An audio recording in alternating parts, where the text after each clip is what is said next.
Hello, everybody. It's that time of week again. As we get ready for the weekend, we have some previews to do. The first one we are doing today is the Revs as they are playing their makeup game.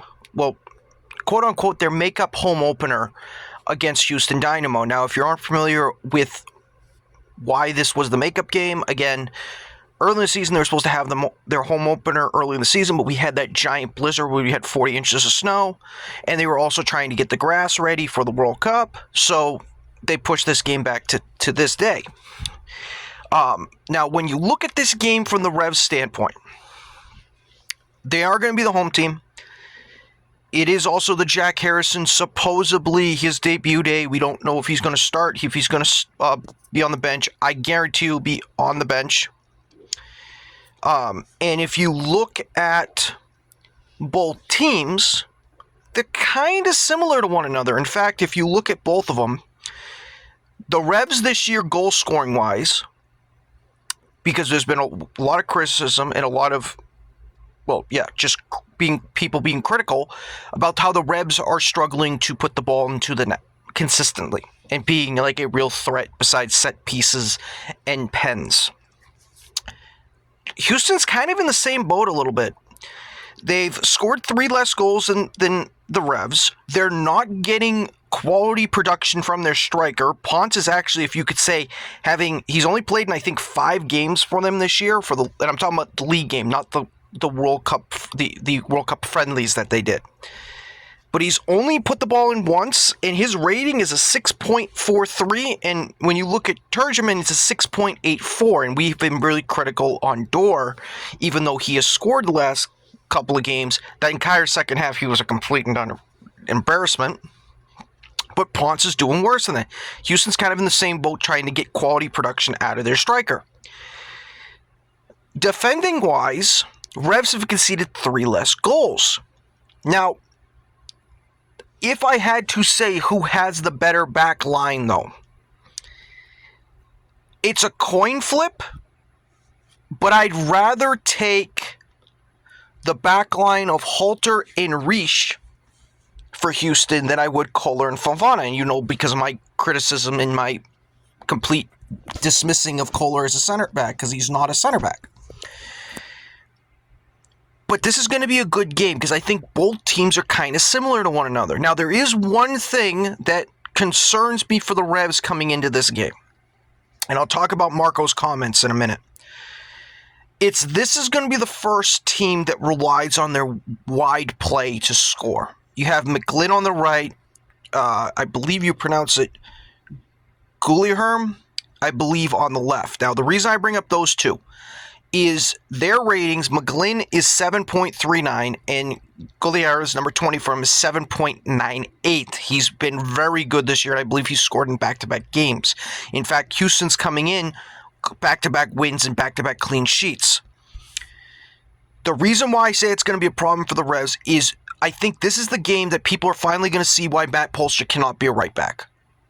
You're finally going to see it because these guys have speed and Polster does not. He's going to get them in trouble a lot this game, I fear.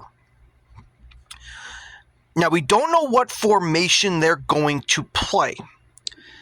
Their last game that they played, it was a 4-2-3-1 that they played. I'm talking about Houston right now. But they have played also a 4-1-4-1. So that's another formation I can do. I could see them doing, and that's what SofaScore, which is what I'm looking at right now, that's what they're predicting that's the formation they might go with. They also think the Revs are still going to go with their 4-3-3. So this is where the concern with me comes with that, is Houston's been really good in the wide areas this year. And with the Revs, I can't believe I'm saying this. I have faith that Sands can lock down his side. I have no faith Polster can do that on the right. I have zero faith in that whatsoever. Now, I know people are going to say, he's looked good these 3 games. They played dog crap, and dog crap. And they only won 1 of those games. So stop pumping up Matt Polster because he's not a right back. He's not a good right back. I'd rather have Baker out there at right back because he's traditional and he's a better one than than Polster is. Heck, I'd even put Kohler at right back. But you can't do that because you were an idiot and you sold Ceballos. So there's that. Now, this is also going to be the Jack Harrison quote-unquote debut game.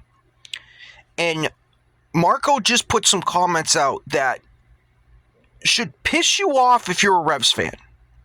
It should. So, the first one was about Harrison. And talking about how... And there is just basically a question about asking, is he going to be starting? Like, what's his availability going to be like? And he basically gave a non-answer to the... which could be put in as an I don't know. He basically said we still got a couple of days to figure things out and we'll know by then. First off, Marco knows what his lineup is and it doesn't include Harrison. Let's be clear on that. That's what this is. I'm starting to wonder if Marco didn't want Harrison. The reason why I'm thinking this, because he loves Zambrano, he loves Yao.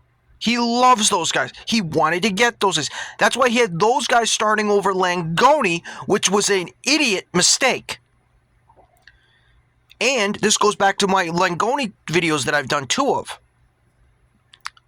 If you look at Langoni, he's one of your best attacking players. So why isn't he starting? That goes to the second comment that he made. Because Caleb asked a question.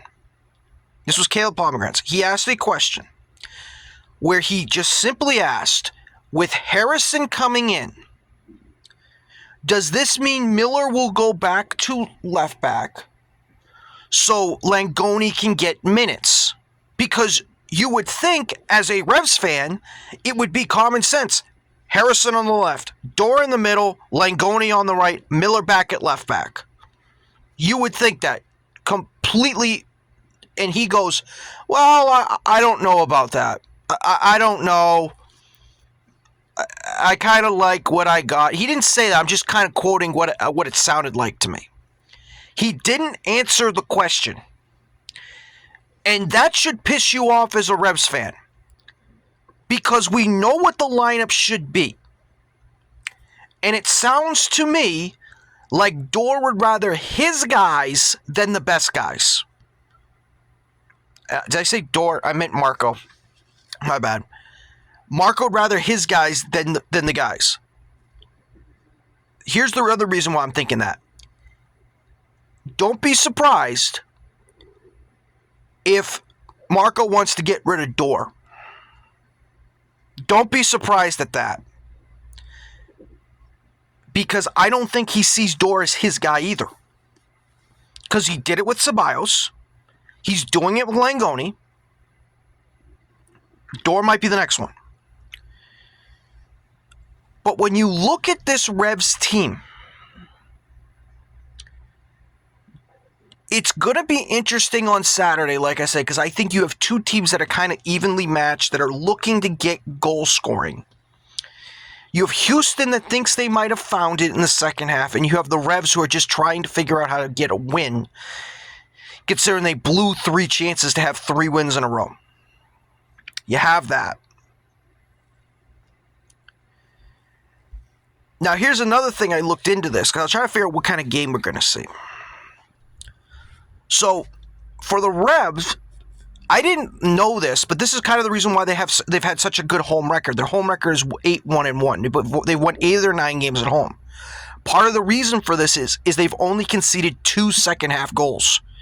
They have been locked down defensively in the second half. And when you're locked down in the second half, you give your chance better opportunity to win games and get points. Now, for Houston, on the other hand, they're not terrible on the road. They have a better road record than the Revs. They have 3 wins, 1 draw, 4 losses. It's not terrible. It's not great. But Houston's main problem for them in the second half, or not even the second half, it's the beginning of halves for Houston, where they have conceded 8 of their 17 goals that they've conceded in away games have been at the beginning of halves.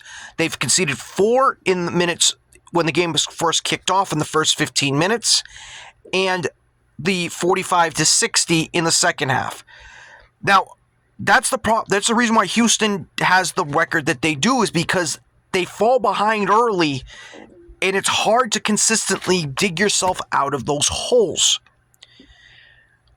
But when you look at the Revs team, like, if this was an offensive team like the Revs, and they could take advantage of this, I could say they could put Houston in a hole early.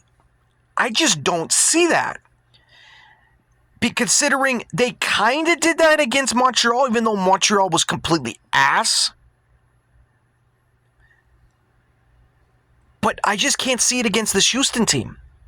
Now, the season series-wise, well, not season series, but if you go by their last 6 games, I mean, excluding preseason games, because there have been a lot of preseason games between these two teams.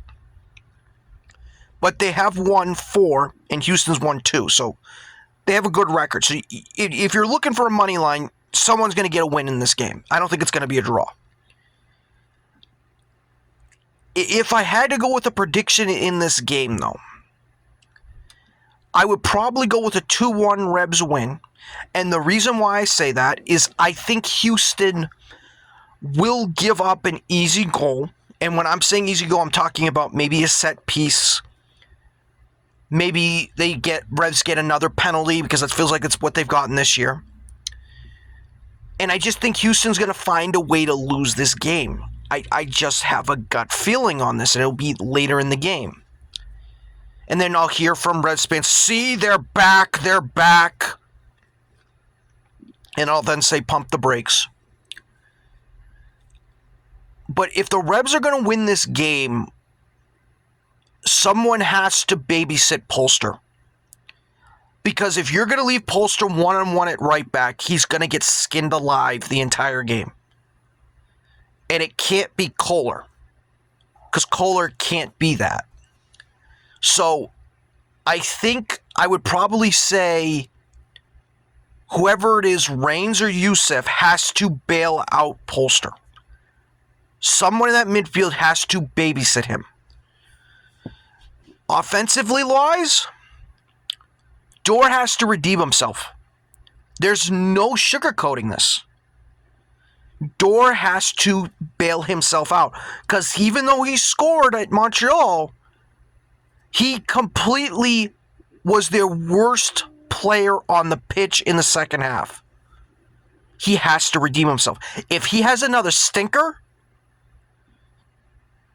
I would start giving minutes to Wilson Harris. I'm not joking when I say that.